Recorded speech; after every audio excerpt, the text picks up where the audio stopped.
Hey guys, Josh Carter here, One Objective. In today's video, we're heading down to Georgia to Festive Paddle Sports to pick up the Bonafide XTR. This video is late coming out. As most of you already seen, we got a lot of products out there for it. We did this video way before we come out with them products, but there was some things in there that we were like, we don't want this video coming out till later because it had some ideas in it. So we just wanted to wait before we put that out there. But the main reason is, like I say, I want to show Festive Paddle Sports, their store, what all they carry. It's because of them that we were able to get this kayak quickly and able to get the parts out there. So they helped us out a lot with that. So Tim and Nathan Skinner and them down there, we're very appreciative of you guys. So guys, if you're down there in Georgia around the Marietta, I think I said that right, Marietta area, make sure you check out Festive Paddle Sports. They got you covered when it comes to the Bonafide and Native and New Canoe, all that stuff. So make sure you get in there and check them out. And also they do a lot of regular whitewater rapids and stuff like that, kayaks and helmets and life jackets and stuff like that for that. So make sure you go check them out. They help support the channel, help with this kayak build. So let's go support them the best we can as well. So, but this is just basically a travel vlog. And then at the end, toward the end of it, you'll see where we kind of do our first impressions of the kayak. Some things we like, some things we don't like. Across the board, I think it's a really great kayak, but there's some things I wish that was, changed up on it. And we'll go over that here in the video, so make sure you check that out at the end. So, other than that, guys, hope you enjoyed the video. If you did, hit the subscribe button, hit the like button, and let's dig into it. What's going on, guys? Josh Carter here, One Objective, Bass Fishing. We are heading down to a kayak shop. I want to keep it quiet for right now, but we're heading down here to a kayak shop, me and my son, and we're going to be picking up a new boat that we've had a lot of calls about, a lot of questions about. I don't want to show you guys yet, but we're going to be doing our first impressions in this video. But we've been working with this company, working out a deal with this company to get this boat, and we finally got everything worked out. So we're gonna go down here and pick it up. I'm gonna show you guys the shop, what all they do, what all brands that they have. So you guys stay tuned and hit that subscribe button, hit the like button. I think we're going to have a good video for you guys. I think a lot of you guys are going to be really excited about the kayak that we're getting, so stay tuned.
Alright guys, sorry I didn't film much more when we was at the at Festive Paddle Sports. I want to thank them for really helping us out with getting this kayak. We got the XTR.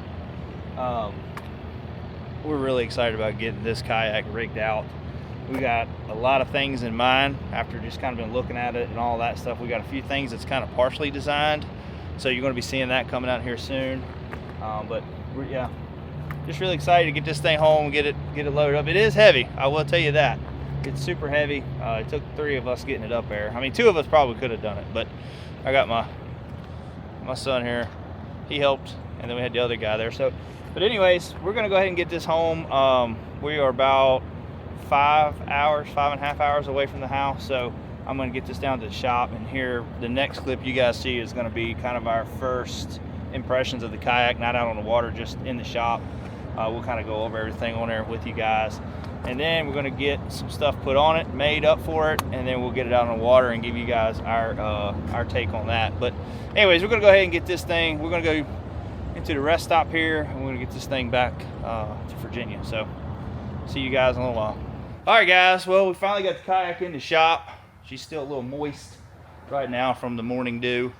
We weren't able to get it in the shop yesterday. We got tied up with some stuff. So we finally got it in here today and just started kind of really looking over it and figuring out, you know, some things that we really like, some things that I'm gonna say we don't like, but also some things we're kind of like, you know, wish they might have changed just a little bit, made it a little bit better. So, but we're gonna, I guess we'll start from the front of it, and then we'll ease our way onto the back and just kind of show you guys this kayak. So let me flip this around.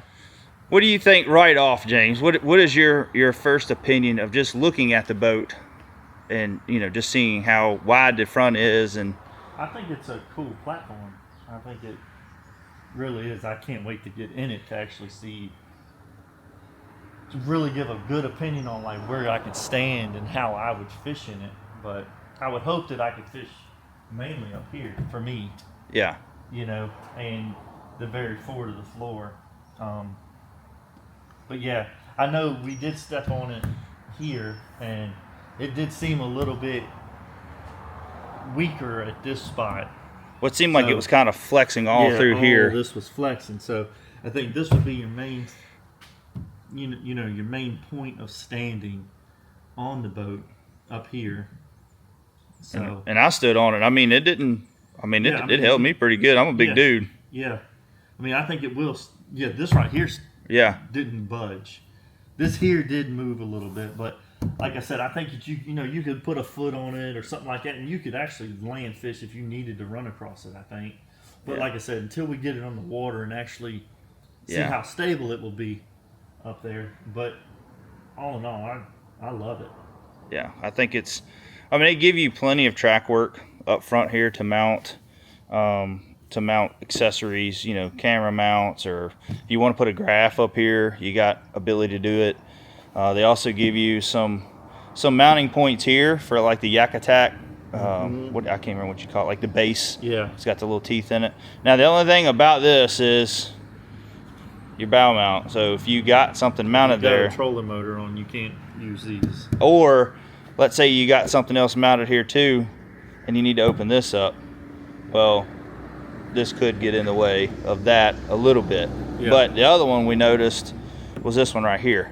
So if you mount something here and you need to get into your compartment, well, I mean, hit it. Yeah, it's going to hit it. But you know, you might not open it all the way up on the water. I'm just saying, you know, just things to think about if you when you go to rigging. That's why it's always good to be on the water and test your kayaks out. We stress this every time. When you buy a new kayak, get out on it, fish in a little bit, and then start rigging, because you're going to be like, oh, dang, you know, I should do this or do that, or need to move my camera or something, you know. So, real quick too, the hook up here, I do like that.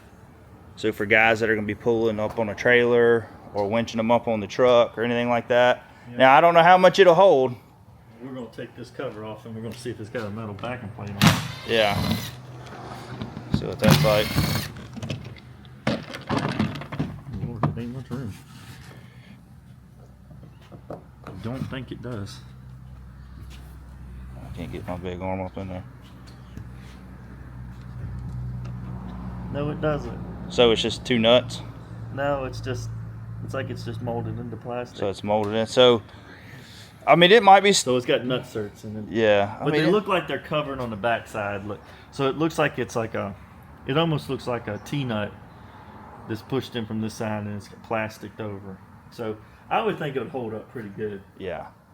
Now, just be careful if you got your kayak completely loaded down. You know, you got to think of that stuff. Yeah, I wouldn't load this thing completely down and then hook a winch to this thing and yank it up a hill. Yeah.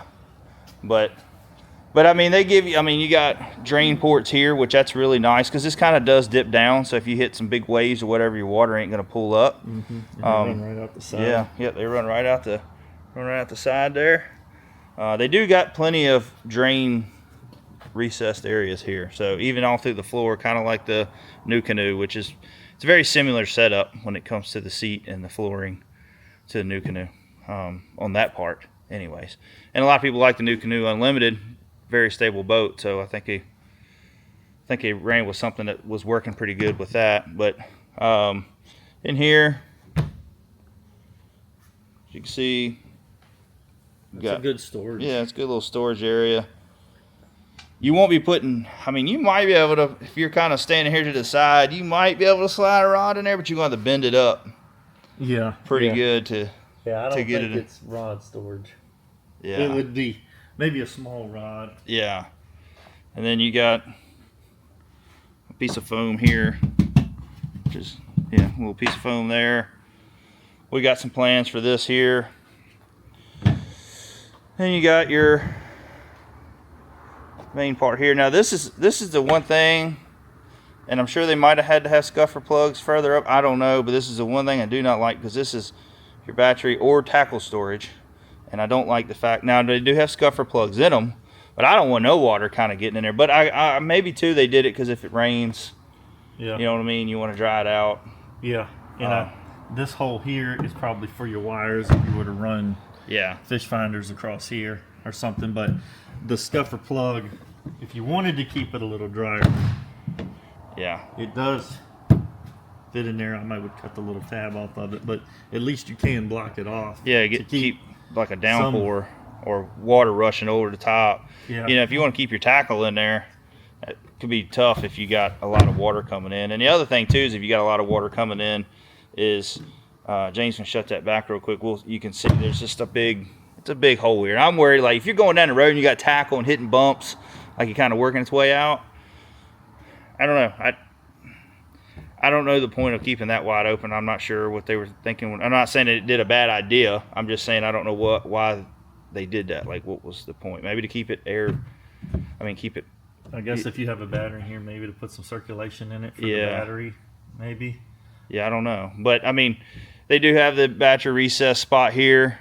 More than likely, we're going to use that as tackle storage, you know. So, we don't know yet with how we'd rig it, you know, when it comes down to, like, putting a graph in, where we want our graph batteries, where we want. I mean, more than likely, if we run a bow mount, which we'll get into that in a little bit, we'll run the battery in the back. But and they give you inserts in a lot of places. I don't know if they're going to come out with something different for this area that will screw this down, but you couldn't mount anything on it now and then shut the lid. Yeah, it had to be something flat. And then there's some in here, inserts, and the lids. I think there's actually some in this one too. Yep. Yeah. So that might be for some netting or something that they're going to come out with, is what I would assume. You know, so you could put stuff in. Like little pockets in the lid. That would be a cool idea for this stuff here. Is some netting, or something for that. And then they got the thing that worried us when we was looking at this is they got the rod tube, like where you can put your rods in there. So like you would put them down the side.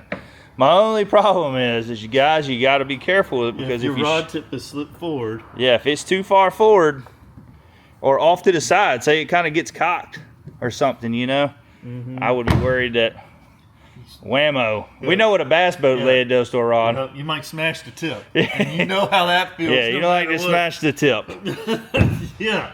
So no tip smashing. They do give you like the track work here. We're still trying to figure out seat placement. Like I say, we haven't had it on the water yet, so we're trying to figure out seat placement with tackle storage, and we'll kind of get into that here in just a second in the back. We'll just kind of finish this up, but they do give you the regular Bonafide track work. They got some. I think these are little rod holder deals. Yeah, I don't know. I'm still mixed emotions about that. Yeah, I'm just worried about the rods falling out. Yeah, but. Because you get one tangled up and you're picking it up, you know what I mean? Yeah. And it just untangles and falls off. I feel like you would almost need two in a shorter section, so you could put your reel in between it to keep them from sliding back and forth. Because if you hit something, if you're going forward, they'll be back and you don't have to worry about it. But if you're backing up and they slide this way, bloop. Yep. So I don't know. That's just, and like I say, none of this stuff is us really just bashing the boat. It's just things we see, things we think about on the water. You know, you just, I don't know. It's just certain things we see that, you know, we're different boats we've been in. Yeah. We've been in a lot of different boats, so there's things that we see that we're kind of like, I don't know. But it could be a good idea. We just haven't been on the water yet to really test that and test that option there. But yeah, I mean, they got the nice, really nice swivel seat in there. It is comfortable. Yeah, it's a nice seat. And it's plenty. I mean, you got enough height here that you can put stuff under the bottom. You know, if you want to put you some tackle bags or the black pack. What's a low profile Yak Attack box? I can't remember what they call that. They're like the stackable ones. Yeah. You could put something under there if you would like. Now moving towards the back here. This is the area that we're kind of up in the air with of what the heck kind of deal. I know what they did here. They give you a spot for a battery so you can tie it down, all that, and it's just the only problem we have is if you put a black pack back here and you want to give yourself, if you want to give yourself leg room. Yeah, if you're gonna do a steered motor. Yeah. Like a foot controlled steer motor, and you're a short dude, this would be a perfect. Yeah. But you'll be able to do everything that you'd want, I think, in here. And you might be able to do it as a long-legged person, but I think that you're going to lose. You're either going to want less pack back here, and to give you room to steer, or you're going to just go with a tiller style. Yeah, like you want a gas motor or electric, you know, one of those electric ones. Yeah, from Newport or whatever. Yeah. What we wish that they would have done is not worried about the battery tray, because there's all kinds of different options to mount batteries and wherever you would want to put one. Yeah. We wish that the deck was just extended all the way back. That could have gave you an option to put a second black pack or smaller black pack and a regular black pack to keep everything enclosed. So you could do a little bit more rigging stuff. Yeah. Well, especially if you're just running a bow mount, for instance, and then you want to put your tackle in that front compartment up there. Okay, you're already getting kind of nose heavy then, you know what I mean? So if you had it to where you could run your graph battery and your trolling motor batteries back here to even the weight out a little bit, you know. But, you know, I guess they're thinking you put one battery up there for your bow mount, and if you want to run your rear motor, you set it right here. But I kind of like having everything in one spot. Yeah, I mean, because if you're going to run an electric motor back here, you would want the battery as close as you could to you. That's definitely understandable. So if you did do this back here, I would mount and run everything from here. Yeah. If you're going to have a bow mount up front, then you're going to have your bow mount, your battery, and you're going to be standing up front instead of having it back here. And I would probably just move it back here and do away with having it there, and mount me a dual batteries back here, because us too, if we're going to do that, we're going to have 3 batteries on this boat. Yeah. Because you have to have good, clean power to run your fish finders. And in a boat this size, if you are fishing up front, you're going to want a fish finder up very front. Yeah. And then you're going to want one here where you're at your driver. Yeah. You know, as you're just driving it to get to your spot. So I think it's so many options with this boat. We're not saying anything. I mean, I guess this would be the only thing that I would say that I wished it was just open and just let us decide what we, as let the anglers, consumer, what we want to do with this section. But that would be my only complaint. And then the other one is just the width here. I wish it was just a little. I mean, you can put the big black pack back here if you needed to. But if you wanted to run anything a little bit bigger, like what we ran with the Hobie, you're not going to be able to do that. But I wish they would have just made it just a little bit bigger, a little bit wider. But, I mean, you look at the width of this kayak, I feel like maybe we could have come over, but I know the reason with the seat base that they're using, all that. So that's just a pet peeve, I guess I would say. That's just something I wished. But a lot of people's gonna like this. I mean, it really is a nice setup. For different things other than just bass fishing. Like, Yeah. I think for catfishing and stuff like that, like it is an excellent platform because you got all your tracks here. You can be sitting in your seat, have your rod holders. You can have, multiple rod holders up front where you can do that. Trolling wise, Yeah. if you could actually have your motor in the back and just be trolling like that for stripers or whatever. Like speckled trout, stuff like that people do. Yeah. I mean, I think this would be awesome, and you could have your trolling motor up front, and you're just controlling the trolling motor, just waiting for your rods to hit. Yeah. Back here. Now the other thing we was talking about with the black pad, before I forget, I can't remember if we touched base on this, is what James is doing there. If you got your black pack on here, depending on how far forward you got your seat, that's going to be the biggest thing. So if you're a tall guy or you want to have it back further to run like a tiller style motor or whatever, whatever the scenario is, if you put your black pack here and you say you don't want to use this rod stuff here, you want it all in the back. Well, say you want to turn your seat to go through your tackle or whatever, well, you're not going to have room because this is right here is going to hit your black pack. Yeah, right here to here, you got right at 13 inches to where this rounds. Yeah. So, and that's just in that position. We have the seat set, the back of it set at like 24 inches. So at 2 foot of track, you would hit a 13 by 13 backpack, or you would just barely clear it. Yeah. Which it might be a little lower, but I'm assuming that you would hit it. But a 16 by 16, you're going to have this thing up, at least 3 or 4 more inches. I would say you'd want 4 inches of room to give yourself a little clearance. So that would put you somewhere in this area. Yeah. Here. So then your leg room to your pegs isn't going to be a ton. Yeah. So if you're, a shorter person, I think it'd be perfect. But that's where we're saying that this would be better if it was back. Because it would give you that, and you could always throw a battery under your seat. Yeah. Or whatever and strap it down. But there's other options to run tackle storage or rod storage, but it's just, that was just kind of a pet peeve of ours on that one too, was, like, you got a nice seat that swivels that would make it easy to turn around and get your tackle out, instead of trying to, sometimes you can't find what you're looking for and you got to turn around in your seat and reach over, so, but with that, you could run a bigger box here, but like I say, you're not going to turn it. Yeah, you can run a 16 by 16 right here. Yeah. But you're not going to be able to turn around and be just like a normal kayak, so you'd pretty much delete the purpose of the swivel seat. Which I think that's one of the key features of this.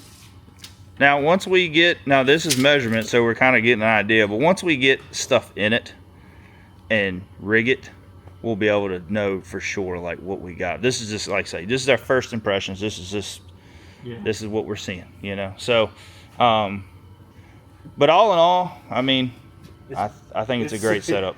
I think this is the way that things are going in the bass fishing stuff. So I will give them props. And for other fishermen, for cat fishermen, for stuff like that, this is the platform. I 100% agree with that. There's not many other kayaks out there that would be set up like this. Yeah. For that. So I got to give Bonafide 100% props on, taking the leap to do something different, this dramatic. Yeah. This is a John boat. It's. Yeah, you can get. If you guys haven't really watched any Bonafide's videos yet, you can take this seat all the way back, or you can put it back here, and then you can have another seat up front, and you can have 2 seats in this kayak. Yeah, it's 40 inches wide. I don't know what. I know like a 1236 John boat. It's only 36 inches on the bottom. Yeah. So it tapers up some. So it ain't much wider Than a 10-foot John boat. than a 12-foot. I mean, yeah, 12-foot. 36 John boat. I mean, it's 40 inches back here. And I think it might be actually wider up front. It is a touch wider, I think. It might be 41 in the front. But I mean, it is a killer platform. I mean, we can't wait to rig this out to see what it's really capable of, to be completely honest with you. I think it's a very cool thing, but I'm really liking it. If I could put the seat as far back, if you are going to have a stern mounted motor, you got to think about this too. Being farther back, you are going to get that nose up more, which could give you more speed. Yeah. So when we throw that 60 horse on the back of this thing and just see what she does, we're putting steering like regular bass boat steering. Everything in We could do a stick steer like the old tracker. We're gonna do a side console in it. Yeah, that accessory's coming soon. The side console. Side console. But no, I think it's a really cool platform. But well, you know, especially with the issue with going on with Motor Guide right now and the XI3s, the trolling motors that me and James have experienced so far, even with the power pole, they're heavier. They're a lot heavier motor. They got a longer shaft on them. They don't come out. Nobody else has a short shaft trolling motor. They're all, you know, 42, 45 inches. What are you trying to say? All those kayakers got short shafts? Yeah, y'all and your short shafts. But, so this boat being able to handle that much weight up front is going to be key too, because a lot of the trolling motors you're going to get are going to be the bigger bass boat style trolling motor. They're going to be heavier. So this, I just noticed this. This handle, you really can't get your. It's kind of a useless handle. Your hand in it. Yeah, it's very. It's a little uncomfortable. It's right on your knuckles if it's. Yeah. But more like, I'm gonna be honest with you guys. I mean, we did car top this. I went down there. I want to thank, like I say, y'all have seen earlier in this video, Festive Water Sports, Festive Paddle Sports. I mean, they helped us out big time with getting this boat, and we're very appreciative of them. But when we went down there, I took the little Bronco and we car topped it. It can be car topped. I'm gonna tell you what, this is not something that you want to do that every time, because especially if you're fishing by yourself. Yeah, you can't. I don't think you car top it by yourself. Yeah. Not unless you backed your car all the way down the water. Yeah. Slid it on top. Yeah, it's just a big kayak, and I mean, I know guys do it with Hobies, but I don't know. There's no way that I'd want to do that. It would kill me from wanting to kayak fish, because I'm like, God dang, I don't want to load this daggone thing again. Yeah, I would say this is a trailer kayak. 100%. You definitely need a trailer, and you know, you can get into a trailer relatively cheap. You can go find you a jet ski trailer. Keep looking on Facebook Marketplace, something like that, or you want to spend the big money and go buy you one of those nice custom kayak trailers. Or if you're local, you can hit us up, because we got a few. Yeah, we got a few kayak trailers if you're local. So yeah, junky ones, but they can be fixed up. They're fixer-uppers. Yeah. So, but I mean, like I say, they do come with the deck pad already in them. You know, with some kayaks that was options. Now, I mean, they got it. They do have all that on there. I like the track work here for adding other accessories. It's a very thought out kayak. It's just some things I wish they would have thought about a little bit more. Maybe, like I say, they had other reasons why they did what they did, you know, and that's fine. Every company's different, and there's something we've learned, even just making products for kayaks itself, you're not gonna make everybody happy. So there's never no perfect boat, but even in the bass boat world, we figured that out. There's no perfect boat. So, but other than that, I mean, I think it's a great kayak. I think it's a good platform for guys that are wanting to really get out there in the big water. This is a great kayak. Just want something. Like I said, we haven't been in it, but it looks super stable. Yeah. It looks like something that you could get in, and it's going to be a John boat. Yeah. Essentially, but if you've got a kid that you want to take fishing with you or whatever, this would be perfect. Deal for that, because you could definitely throw somebody on this thing and go. Yep. With an extra seat. Absolutely. I think Yeah, with the kids, you could get the kids more involved, or the family more involved, your wife, girlfriend, whatever, and you wouldn't have to go by yourself every time. Yeah. Let's put it that way. Yeah. You for whatever the seat cost, you could have this and throw a seat on here. That would be the only reason I wouldn't put my grass here, is if I was going to use another seat. Mm-hmm. I think that I would leave this spot open, and mount your fish finders somewhere else. If you weren't planning on standing here, I would probably even just put them over to the side or something. Or maybe put them behind it. You know? Maybe something in between. But I don't know yet, but just spitting stuff out there. Yeah. I mean, that's just one of the things you look at and you're like, I don't do this. But, you know, like I say, we're going to get in it, get on the water before we do anything with teetotally rigging it out. So, other than that, guys, I hope you enjoyed the video. We had a good time. Me and my son just going picking it up. Had a good time. That's the one thing about fishing in general, is it can be a fun family affair. You know what I mean? When it comes to just the going and picking up tackle, going and picking up kayaks, rigging them out. It ain't all about just being on the water. It's just the rigging and getting everything done too. That's always fun. So, but like I say, if you enjoyed the video, hit the subscribe button, hit the like button. Also, make sure you go check out our One Objective Outdoors channel. That's where all our fish. When we're out here fishing, this is where those videos are going to be. When we're out there actually fishing in the boat, we'll do some rigging stuff on this channel. All our fishing stuff, we're out there in it, is going to be on the other channel. So make sure you go over and hit the subscribe button, which we're very grateful how fast that channel's grown. We're nearly 4,000 subscribers right now. Yeah, I mean, if it's going like it has been going, the live will be 4,000 before y'all watch this video. Yeah, awesome. Very true. Very true. So if you haven't, go over and hit the subscribe button, hit the like button. Other than that, guys, we will talk to you later. See ya.